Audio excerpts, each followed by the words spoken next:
Back in the golden age of the traveling circus, a little Midwestern town lay at a crossroads of circus routes. We weren't big enough for any of the large circuses to stop over for very long, and we never got to see an entire circus set up in its glory. But we did get to watch the trains roll by on their way to the big towns and cities. We used to love that, as if it was a big event in and of itself. We would make a game of telling each other just what sort of marvelous things were to be seen in each rail car that zoomed past. We liked imagining the freaks best. It reminded us that we lived in a world that was larger and more wonderful than our little dried up mud spot of a town. There were smaller circuses, of course, the ones too poor to own their own train, still traveling by old-fashioned caravan, that would parade their trucks full of clowns and menageries down Main Street, perpetually on their way to do a bigger show somewhere else.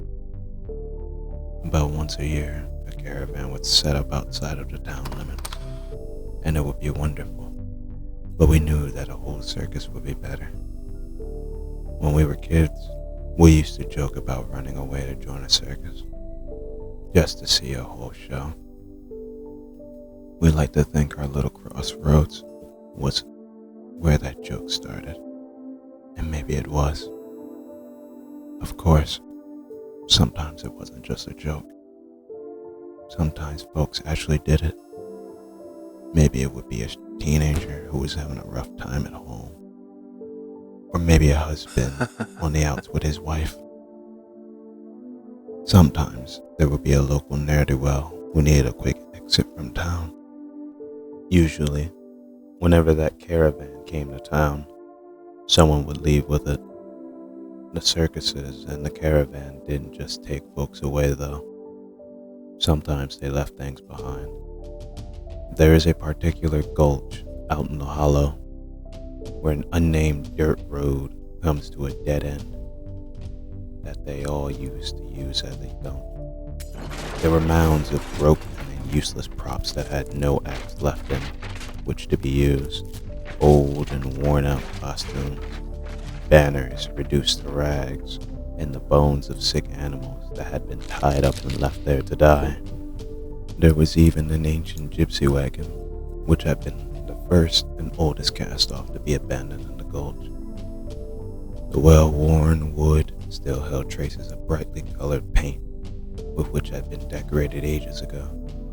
The shape of a palm reader's hand symbol and an eye could still be just barely discerned. That wagon gave the place its unofficial moniker, Lost Gypsy Gulch. Not everyone knew about that place, but several local hunters had chanced upon it from time to time. This did not happen often, since most of the local wildlife stayed away from the gulch. It was a place for crows and spiders, not animals whose meat was sought after by hungry humans.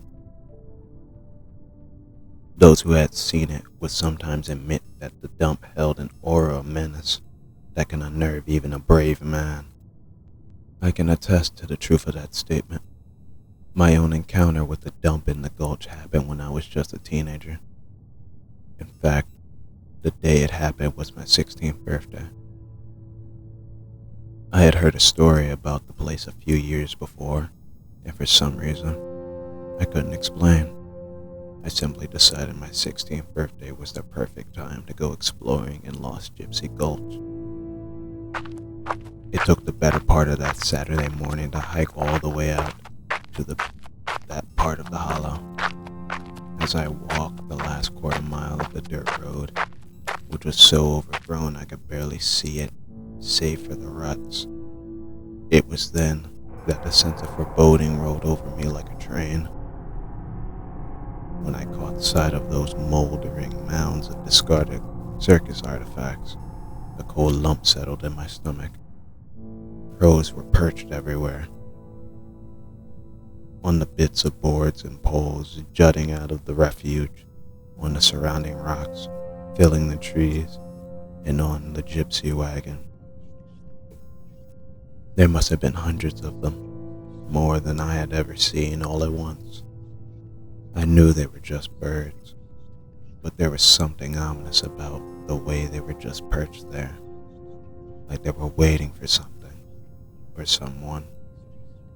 It was like an assembly for a funeral or a wedding, and I was an uninvited guest. I stood still and took it all in for several minutes. I reasoned with myself that I had come far enough, close enough to verify this phenomenon, and had nothing to prove to anyone by going a step further. But then, I did something to prove to myself that I was not a coward. After all, they were only birds, and whoever heard of anyone being killed by birds? So resolved to come away with some new discovery, I advanced through the grass to the gypsy wagon, as though I had a God-given right. The crows watched my every step, and I could feel their ominous gaze. Stalwartly, I refused to allow them to break my nerve. Let them look, I thought. Let them see this brave young man invading their kingdom, where the relics of things belonging to the world of man had been hidden away. As I thought.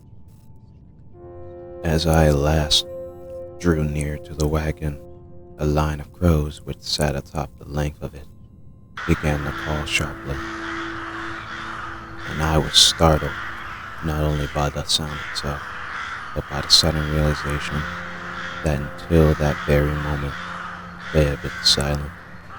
I paused to listen, expecting their wrath, thinking they might fly at my face in a moment, but they stayed still, waiting and calling in a strange way that grew to sound like laughter as I stood listening. Once I felt sure they did not intend to attack me, I ventured to the end of the wagon, where the door must be, and I saw that it had been sealed away with a heavy chain and an antique padlock, both covered in the rust of ages. There was a worn and splintered wooden step suspended from rusty iron fittings just below the single wooden door. I reached out to touch the lock, and it broke away under the gentle pressure of my hand. The rusted chain fell to the ground in several pieces. It seemed like a sign, an invitation to go inside, so I hefted the door, and it swung slowly open on rusty hinges with a terrible squeal. The crows began to protest, disturbed, no doubt by the sound. I hastily hopped up the rickety step and ducked inside the wagon.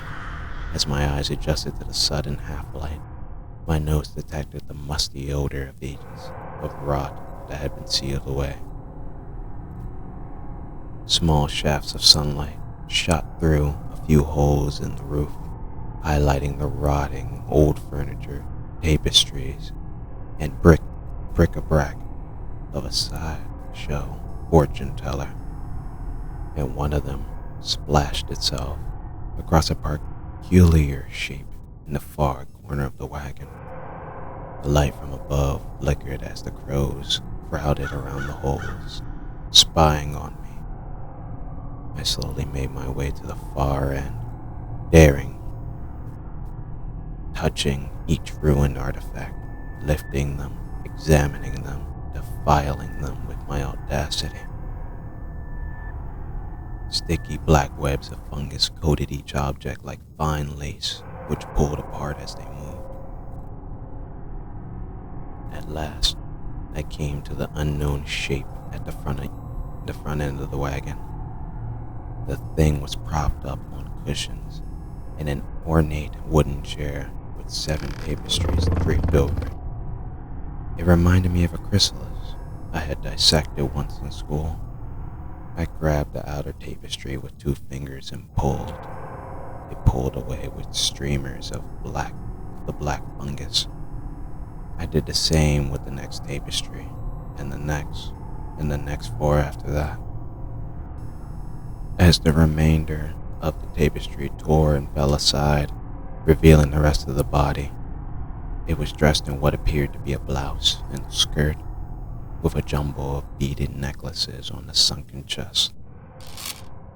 I simply stared in horror as this unexpected avatar of death. As I stared, fixated, the wholly unthinkable transpired.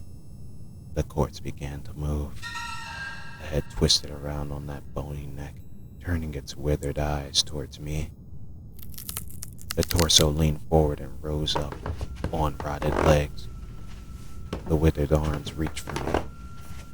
It was then that I noticed the strings of black fungus that had led from the corpse to the roof, and my eyes followed them up to see a blasphemous, pulpy, black mass of fungus with a multitude of round protrusions that seemed in that moment for all the world like so many eyes. I could hear the cacophonous cries of the crows, jeering and cheering like Romans in a Colosseum. I could think of nothing but the need to escape. In mortal terror, I bolted from that spot, leapt from the door into the outside world, scrambled to my feet, and ran back to the dirt road. A few hundred yards from the dump, I paused briefly to catch my breath. As I gasped for air, the ground off to my side was disturbed. Tendrils of black rose out of the dirt, clutching at the grass, random bits of wood. The mass began to form, pulsing and stretching into an recognizable shape. In an instant, it had formed a door, just a door, standing up by itself there in the gulch. The door swung open to reveal a space that was filled with a greenish glow. Some dark shape shambled forward through the glow. I did not stay to watch it emerge. I ran out of the gulch, onto the paved county road, back to town. I ran. I have never returned to lost Gypsy Gulch, and I never will. I left my hometown as soon as I was able, and now you know the truth about why.